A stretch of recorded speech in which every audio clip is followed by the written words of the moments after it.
The Girl Who Never Made Mistakes by Mark Pick and Gary Rubenstein.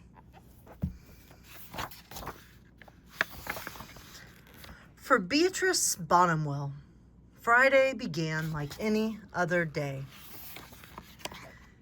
She matched her socks, and of course she put her shoes on their proper feet. She remembered to feed her hamster Humbert his favorite food, broccoli. And when she made a sandwich for her brother Carl's lunch, she used exactly the same amount of peanut butter as jelly. When she stepped outside to greet her fans, she didn't forget to say good morning and thank you. They asked if she made her bed. She had. They asked if she forgot to do her math homework. Nope. What about tonight's talent show, they asked. I'm ready, said Beatrice with a smile. After all, her juggling act had won 3 years in a row. Most people in town didn't even know Beatrice's name. They just call her the girl who never makes mistakes, because for as long as anyone could remember, she never did.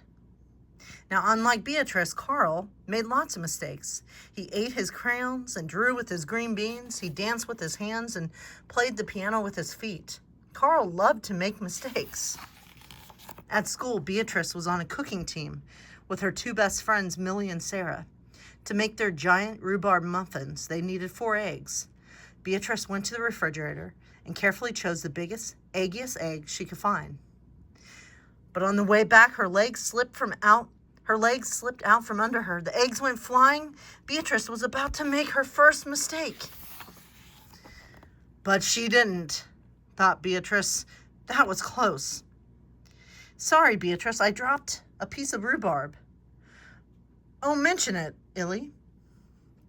For the rest of the school day, Beatrice could not stop thinking about her almost mistake. On her way home from school, Beatrice watched Millie and Sarah ice skating in the park. Come join us, said Millie. It's fun, Sarah said.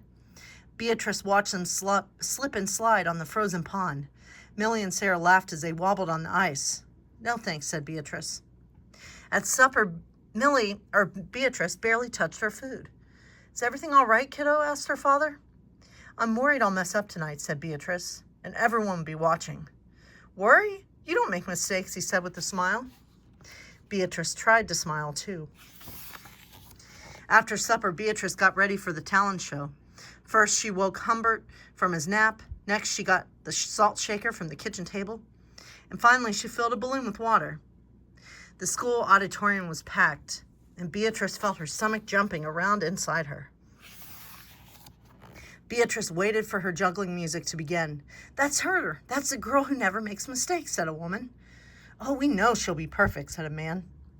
When the music started, she tossed Humbert into the air. Next, she added the salt shaker, and finally the water balloon. Beatrice didn't miss a beat. The crowd clapped with delight.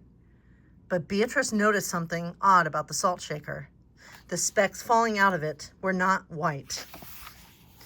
Achoo! Humbert was so surprised by his sneeze that he grabbed the water balloon with his claws. Kablooey! Humbert, pieces of water balloon, and the pepper rained down on top of Beatrice. And for the first time in as long as anyone could remember, Beatrice made a mistake. And it was a big one. The music stopped. Beatrice didn't know what to do. Cry? Run off the stage? The crowd sat stunned. They couldn't believe that the girl who never makes mistakes made a mistake. Beatrice looked up at Humbert. He looked back at her. His hamster fur was soaked and speckled with bits of balloon. Beatrice let out a giggle. The giggle grew into a chuckle, and the chuckle became a laugh. The people in the crowd looked at each other and then back at Beatrice. They began to giggle, then chuckle, then finally roar with laughter. Beatrice and the audience laughed until they couldn't remember why they were laughing.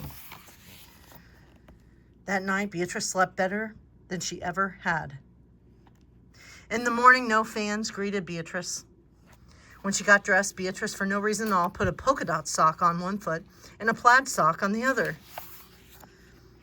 Beatrice and Carl made sandwiches. This time, they put the peanut butter and jelly on the outside. They called it an inside-out PB&J. Lunch was messy and delicious. Later, Beatrice found Millie and Sarah skating in the park. They fell a lot and laughed. Now people no longer call her the girl who never makes mistakes. They just call her Beatrice. What a wonderful book.